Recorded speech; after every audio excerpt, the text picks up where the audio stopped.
Last week, I was talking with one of my clients who told me that she recently enrolled her son at a very expensive private English academy in Seoul that promised to make him a high-level English speaker. However, after just a few weeks, her son said he doesn't like the academy, he doesn't like learning English, and he doesn't want to go there anymore. This is a common situation that a lot of Korean parents can face. You spend a long time trying to find the perfect academy and spend a lot of money enrolling your kids, only to discover that they don't like it, they don't want to go, and they don't want to learn English. I started my career at an English academy. I've worked with hundreds of kids in English academies, and I know what it's really like for the teachers and the kids. So in this video, I'll share my open, honest perspective so you can gain a little bit of insight and make the best decisions for your child. So first, I'll explain some important factors to consider when deciding whether or not to send your child to an English academy. Then I'll share some tips for encouraging and motivating your child so they have a positive relationship with the English language and become the high-level speakers that you're hoping they are. The first thing to consider when looking at Hagwons is the owner, because the owner is going to affect everything. There are a lot of really good Hagwon owners who care about providing an awesome experience to the kids. However, running a Hagwon is also a business, and so there are definitely people out there that are just interested in making money. I worked for 2 different Hagwon owners while I lived in Korea, and my first boss was fantastic. He really cared about the kids, he cared about us, the teachers.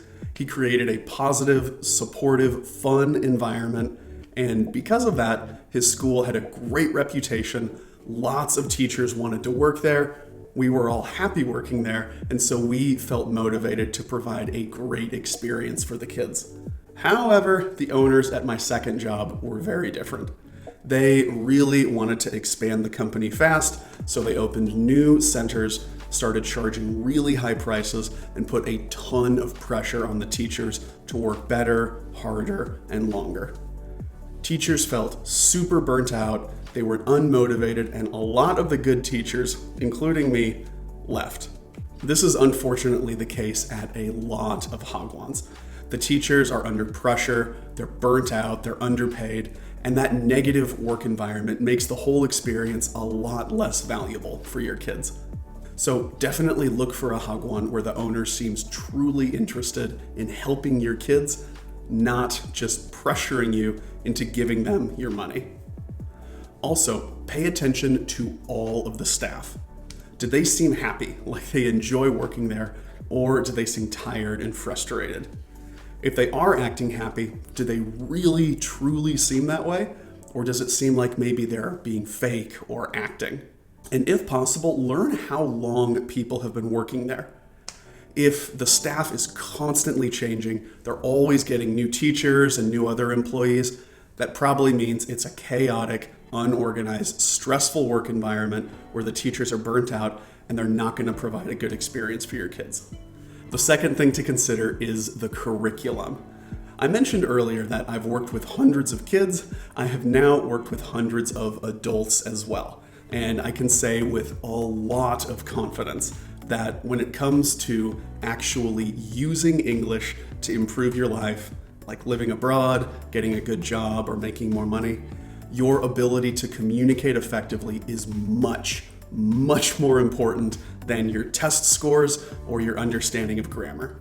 So if you want your kids to learn English so it can actually improve their lives, getting them in a classroom environment where they're speaking often is really important. When they do speak, the focus should be on them expressing their own ideas, not just repeating what was written in a textbook. So look for academies that are more focused on real English communication than just helping your kids get a good exam score. I've helped a lot of Koreans get really good jobs abroad, and I don't think any of the companies that hired them cared about their middle school exam scores. Learning how to use the language is by far more important. Also, make sure the curriculum is at a level that is appropriate for your kids. It should be challenging, but not overwhelming.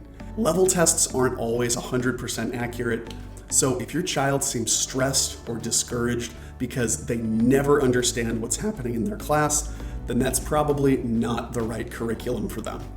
Third, consider how your child feels.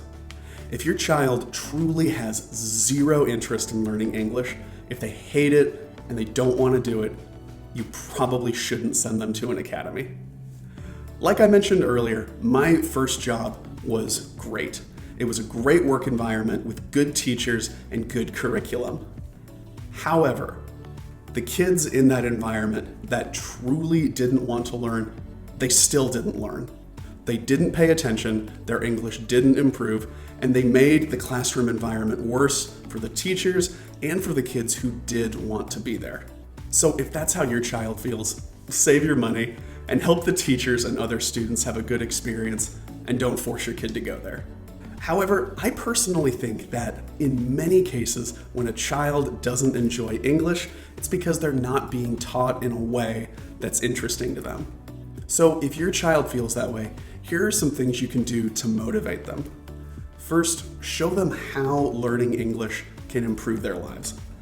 I think one of the reasons so many kids struggle with English motivation is they don't see any real-world reason to be learning. It's just something they're forced to do at their academy that's totally disconnected from their day-to-day life. So show them how learning English can enhance their lives. Take them to restaurants and places in Seoul where English is used. If you can, go on a trip to an English-speaking country. Have them actually use and experience English in their real lives. Let them see that there's a big world, and learning English will enable them to see more, do more, and have a more exciting life. When English becomes a way for them to actually improve their lives, not just some random topic they're forced to study, they're naturally going to be more interested, more motivated, and improve faster. Also, get them talking about topics they're interested in. If the classes are just basic grammar rules where they listen, write, and repeat what the teacher says, they're probably not going to be as interested. My first ever one-to-one student was actually a Korean kid whose parents wanted him to improve his speaking, but he didn't like his academy classes and he didn't like learning English. So his mom hired me to come to their house once a week and be his private English tutor. During those classes, I got him to express his thoughts about what Marvel heroes he liked, why those heroes were the best, and what he thought would happen in the next Avengers movie. By getting him to talk about things that he liked, he started to enjoy the classes and actually started to improve his speaking really fast. He was improving much faster than the kids that I was actually teaching in my real Hagwon job because the lessons were interesting to him.